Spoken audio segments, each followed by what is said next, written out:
OBC, दलित और आदिवासी जो बहुजन समाज है, जो शूद्र समाज है, उसके साथ जो भेदभाव होता है, उनके जो अधिकार अभी तक नहीं मिल पाए हैं आज़ादी के इतने वर्ष बाद भी, उन्हें जो संविधान ने अधिकार दिए उन्हें लागू नहीं किया गया है। जो आरक्षण की व्यवस्था, आरक्षण के कोटे भी आज तक पूरे नहीं हो पाए हैं। जब से मोदी जी सत्ता में आए पिछले 8 वर्ष में ओबीसी का आरक्षण लगभग आधा हो गया है।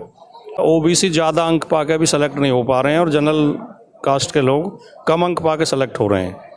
तो वो ओबीसी हैं नहीं, पहली बात तो इस पर ही संदेह है कि ओबीसी समाज से आते हैं। जब वो मुख्यमंत्री थे गुजरात के तो उन्होंने गलत तरीके से बिना किसी आयोग की सिफारिश के, बिना किसी सर्वे के, बिना किसी रिपोर्ट के अपनी जाति को उसमें ओबीसी में शामिल करा लिया। शिक्षा मंत्री ने, चंद्रशेखर जी ने आवाज़ उठाई है, बिल्कुल सही उठाई है।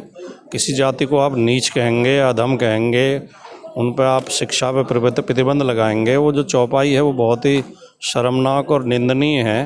केवल बहकाने वाली बात है। अधम का मतलब नीच है और जाति से मतलब है उसका।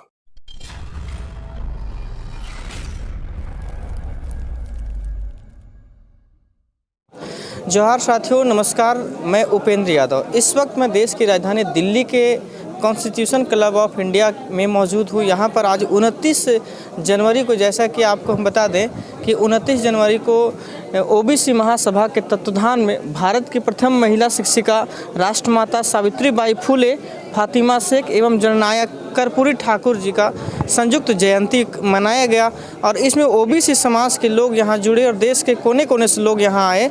हमारे साथ इस वक्त बात करने के लिए मौजूद है राजकुमार भाटिया, जो सपा समाजवादी पार्टी के राष्ट्रीय प्रवक्ता है। इनसे हम बात करेंगे, इस कार्यक्रम में शिरकत करने आए थे। सर, सबसे पहले आपका स्वागत है। जी धन्यवाद। सर, इस कार्यक्रम का मुख्य मकसद क्या है? इस कार्यक्रम का मकसद है जो ओबीसी, दलित और आदिवासी जो बहुजन समाज है, जो शूद्र समाज है, उसके साथ जो भेदभाव होता है, उनके जो अधिकार अभी तक नहीं मिल पाए हैं आज़ादी के इतने वर्ष बाद भी, उन्हें जो संविधान ने अधिकार दिए उन्हें लागू नहीं किया गया है। जो आरक्षण की व्यवस्था, आरक्षण के कोटे भी आज तक पूरे नहीं हो पाए हैं। इन तमाम विषयों के प्रति जागरूकता पैदा करना और अपने आगे किस तरह हम अपनी लड़ाई लड़ें और क्या मांग उठाएं, उसके लिए चेतना पैदा करने के लिए सम्मेलन का आयोजन किया गया। तो इस कार्यक्रम के बाद अभी और इसके बाद जो आप लोगों का डिसीजन हुआ होगा कि इसके बाद और भी कई कार्यक्रम इससे बढ़ के भव्य तरीके से मनाने का सर देश में?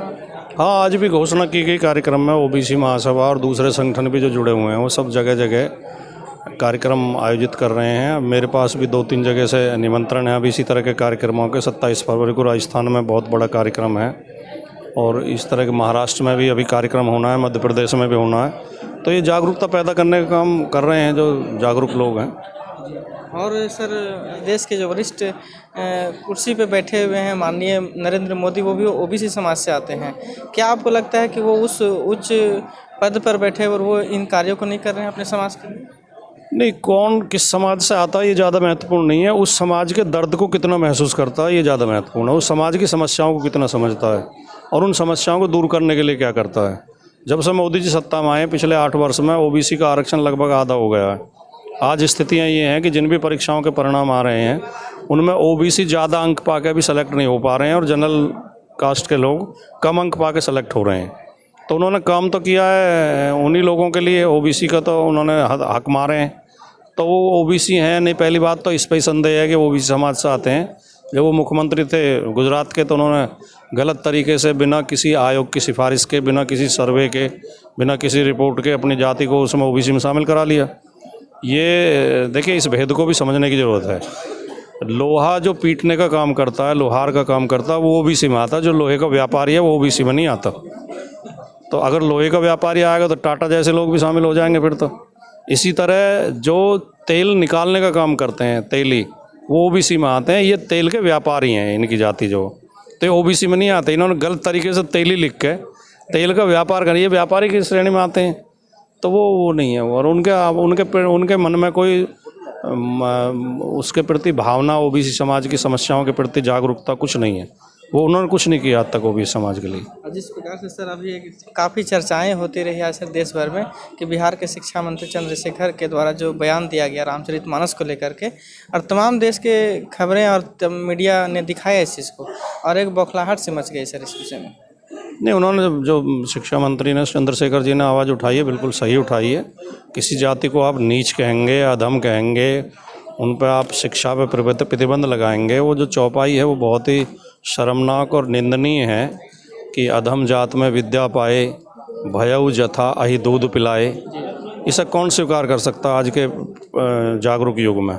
और उसमें भी जो जो जो बेईमानी करने वाले लोग हैं वो तरह तरह से, कभी कई शब्द का ये अर्थ नहीं है, उसका वो अर्थ नहीं है, अधम का मतलब जाति से नहीं है, अधम जात तो साफ लिखा है उसमें, जो जैसे, तो ये तो गलत है। वो इसमें कह रहे हैं कि अधम जाति, अधम का मतलब कोई और अर्थ निकाल रहे हैं, और जो शिक्षा मंत्री इसने अलग तरीके से अर्थ निकाल करके बताया समाज के सामने। नहीं, मैं वही तो कह रहा हूँ, उसका मतलब केवल जाति से है और अधम का मतलब नीच है। वो रामचरितमानस में एक जगह प्रयोग नहीं हुआ, बहुत जगह प्रयोग हुआ है।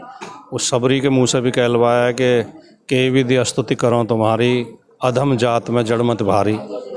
और भी जगह उन्होंने लिखा है कि जे वर्णाधम तेल कुम्हारा। वर्णाधम मतलब जो वर्ण में अधम है। तो अब ये चालाकी, अब हमारे लोग जो भोले लोग हैं वो बहकावे में आ जाते हैं, लेकिन ये केवल बहकाने वाली बात है। अधम का मतलब नीच है और जाति से मतलब है उसका।